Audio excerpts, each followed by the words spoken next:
I'm going to be talking about the time I took a 35-day tour guide all around Europe, and was it worth it? So, first of all, I'll tell you guys the company I went with. I went with EF, and I have my notes next to me because I will forget what I'm talking about. But EF EF is a tour guide company, and it's for 18 to 35-year-olds, and they have tons of different tours. The one I'm talking about is called Ultimate Europe. It's a 35-day trip. You go to a ton of places in Europe, pretty much hits all the big touristy areas. But why I chose EF was because I've always wanted to go to Europe, and I've been thinking about it. I'd never gone anywhere, never left the country, but I've always wanted to go to Europe and see. So there's so many places on my bucket list that I wanted to hit.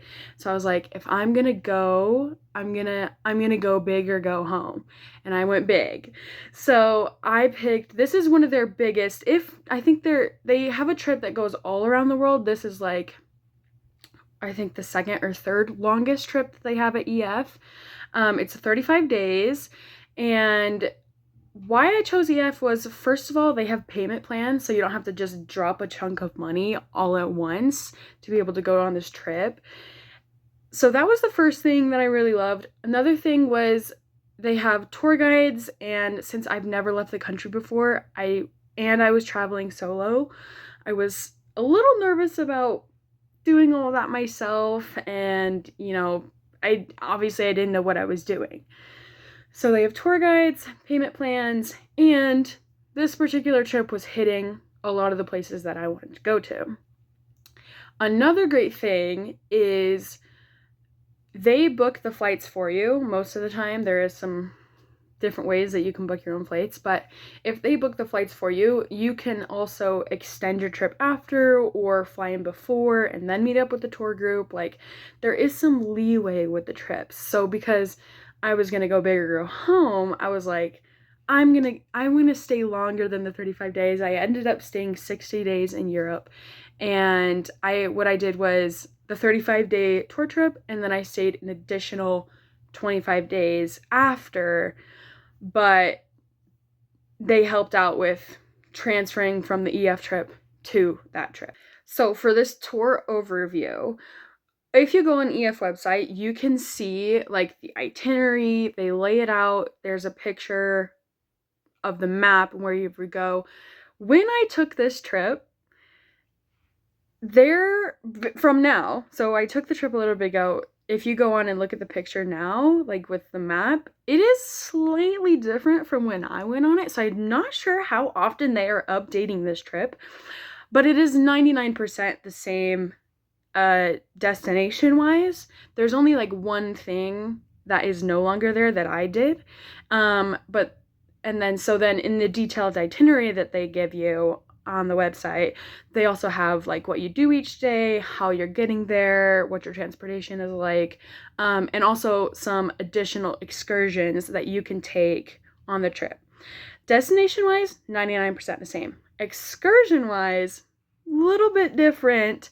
However, the things that they have now added excursions, some of those things I did on my own anyways last time I went. So I'll give you a little insider information on how those actually were, doing it on my own, and then also the ones I took with the group.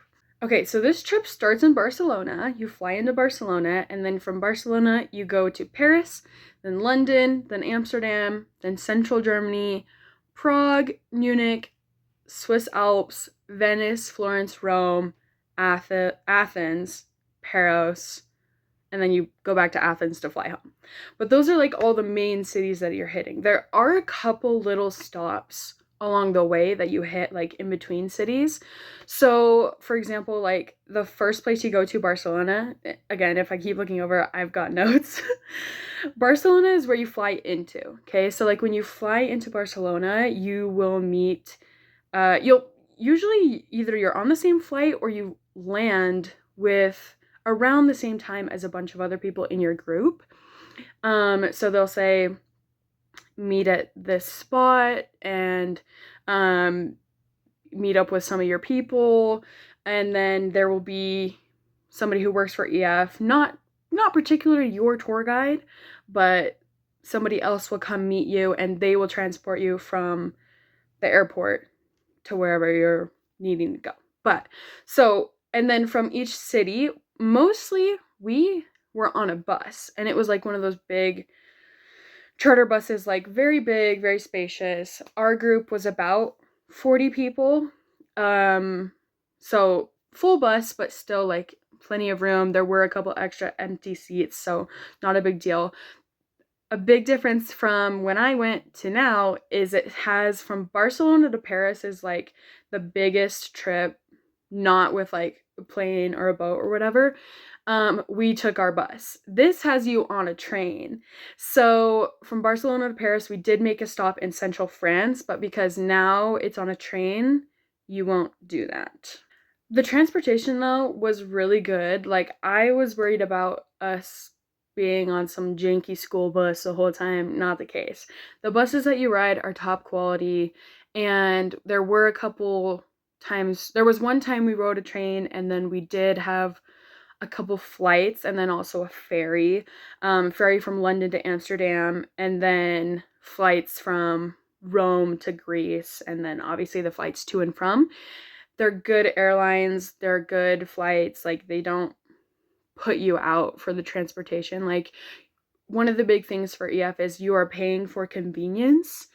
So they book all the things for you. They set up everything. When you get to each city, each country, whatever, there's going to be a local tour guide for the big cities. Some of the smaller ones might not have one, but for the big cities, they're going to have a local tour guide come and walk you around and tell you about the city you're in and give you some tips or tricks or whatever. And they might also accompany you to some of the excursions.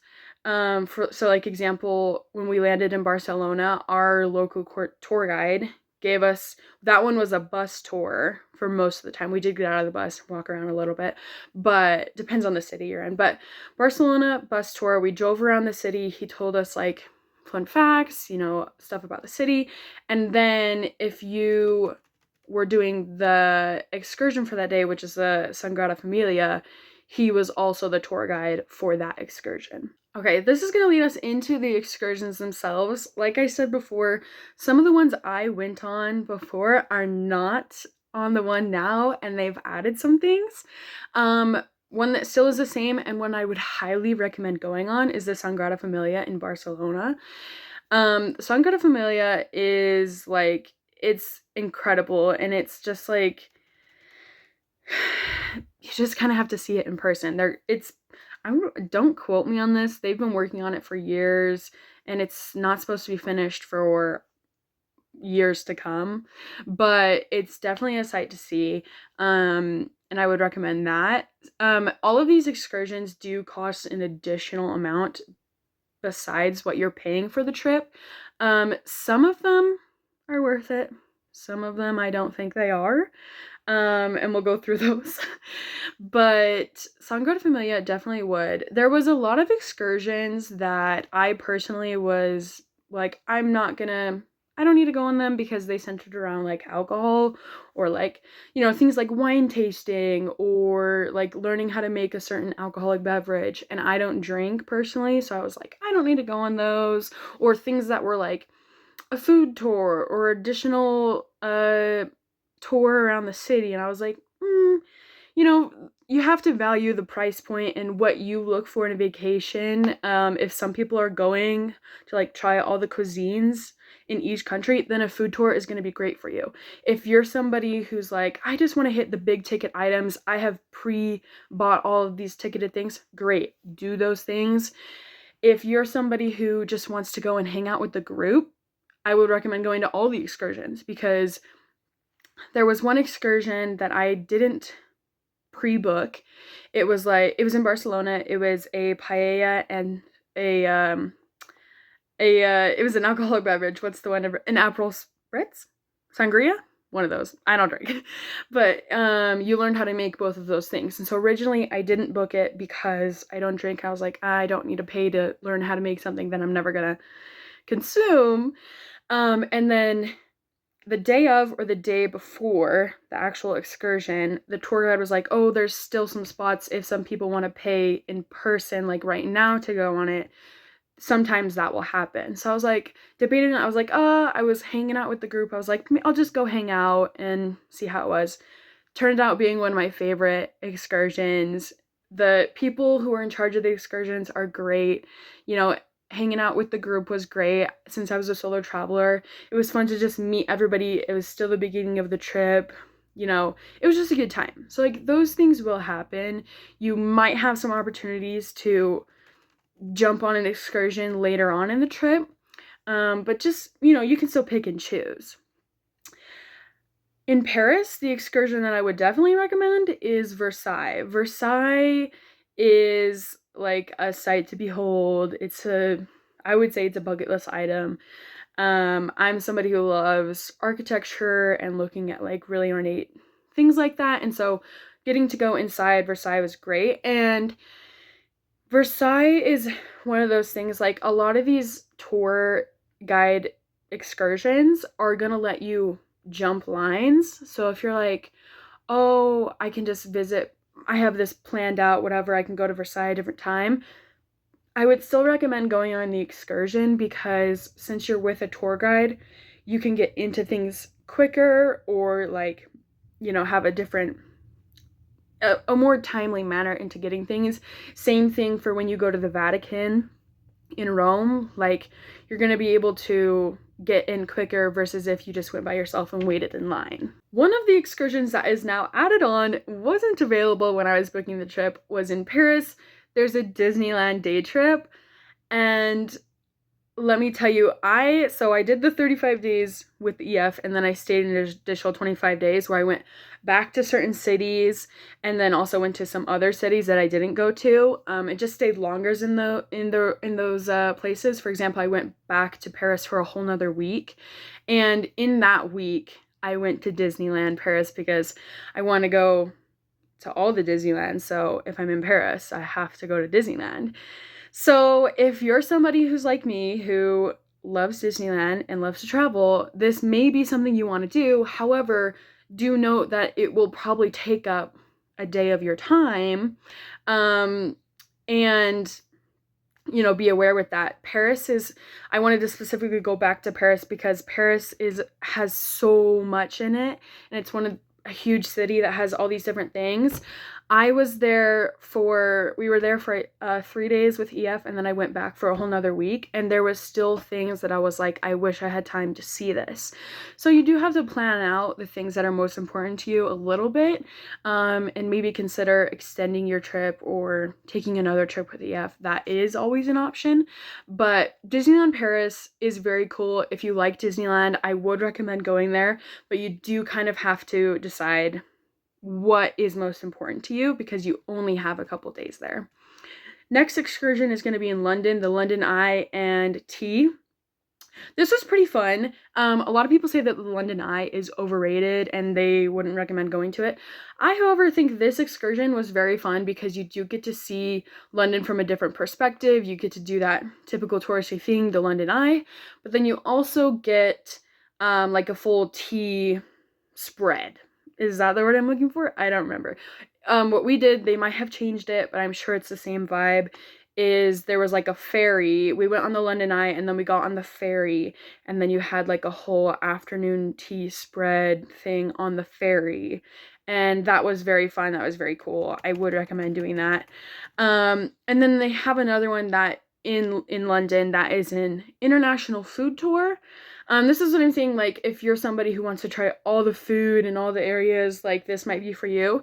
I might not have gone on it just because you are paying an extra amount for all of these excursions, and to me, some of the excursion amounts seemed a little bit more than what I thought they were worth, or something that I thought I could get cheaper if I did it on my own, because again, you are paying for convenience, you're paying for that tour guide, you are paying for that extra, you know, transportation or help or whatever it may be in all of these places.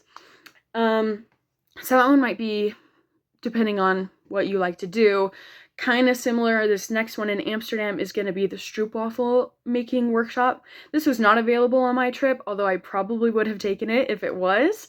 The other one in Amsterdam is like a bike ride. I also didn't do that because Amsterdam was one of the cities, well, the Netherlands as a whole was one of the places I went back to on the second half of my trip, and I went to places other than just Amsterdam.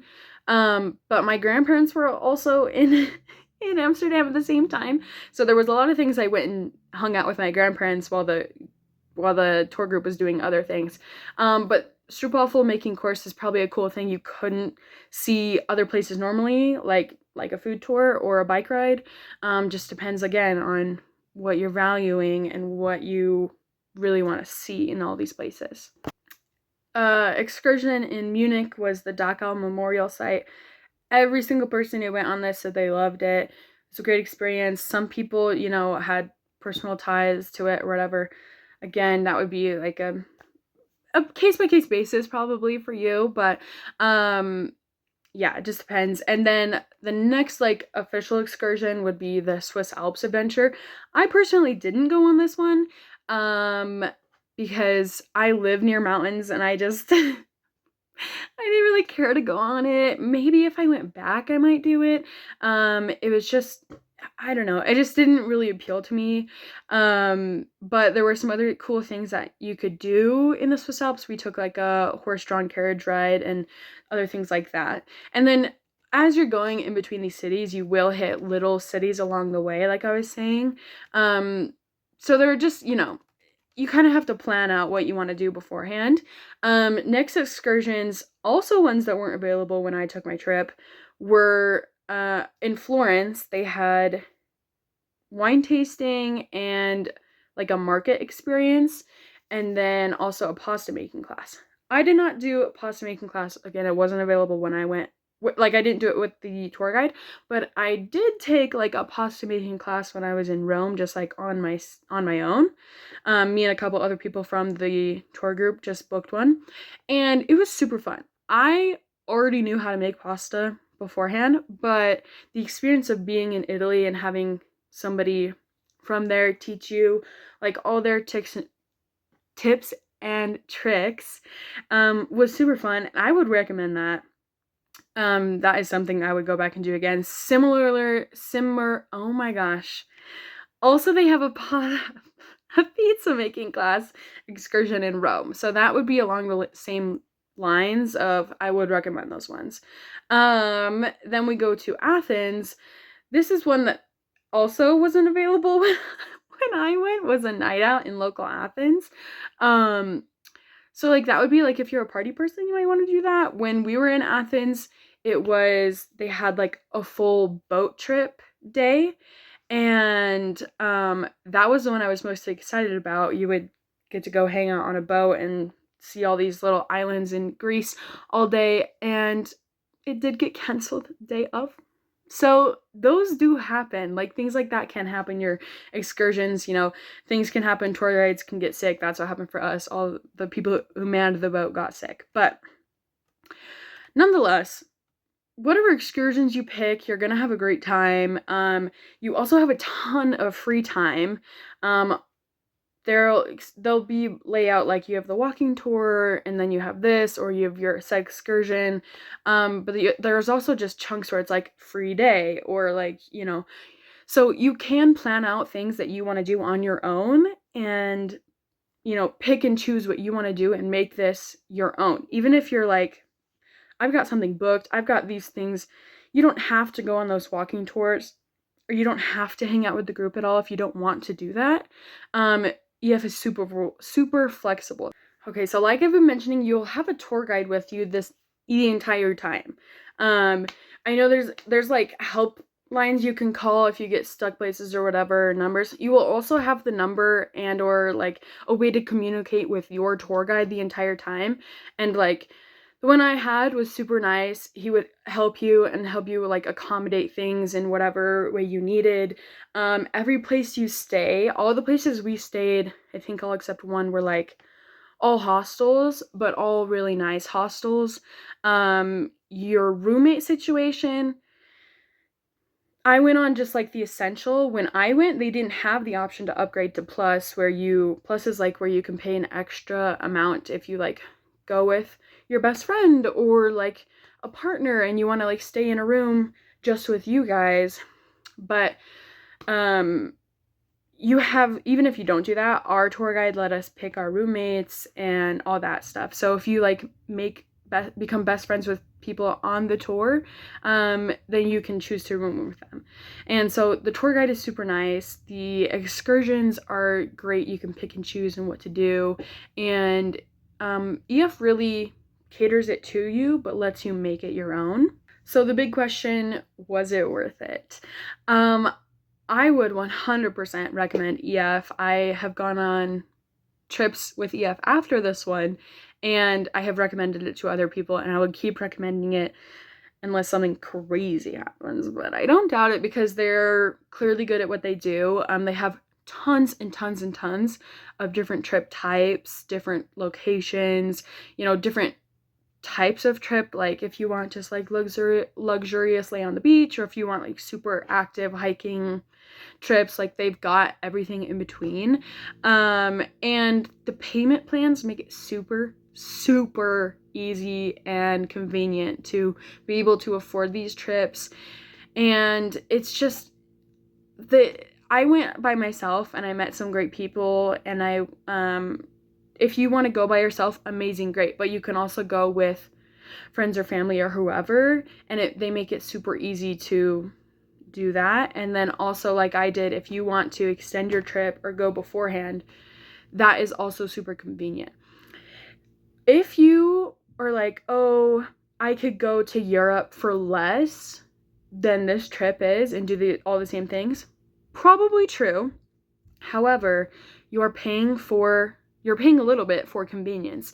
I would say it's not superly overpriced, but there is that convenience factor of like they are booking your trips, they are providing a tour guide, so if you're nervous about going to a different country by yourself or you don't know what to do, EF is a great tour company to go with. And if you're somebody who, with me, like you are totally okay with planning all these things, but like you don't really want to book much yourself, like they plan out everything for you. And like even like subway tickets, they get those for you. They tell you how to get to and from places. Our tour guide is from Europe and he's been on these tours plenty of times, so he could tell you personal recommendations after you've booked the trip and it gets closer to the time you're actually leaving. At least our tour guide did. I'm pretty sure most tour guides will do this, but they give you like a super detailed itinerary so you can completely plan out what you want to, or hang out with the group if you want to. Like, it's super convenient and super nice. I would 100% recommend this to anybody and everybody, and I will definitely be going on another EF trip myself in the future.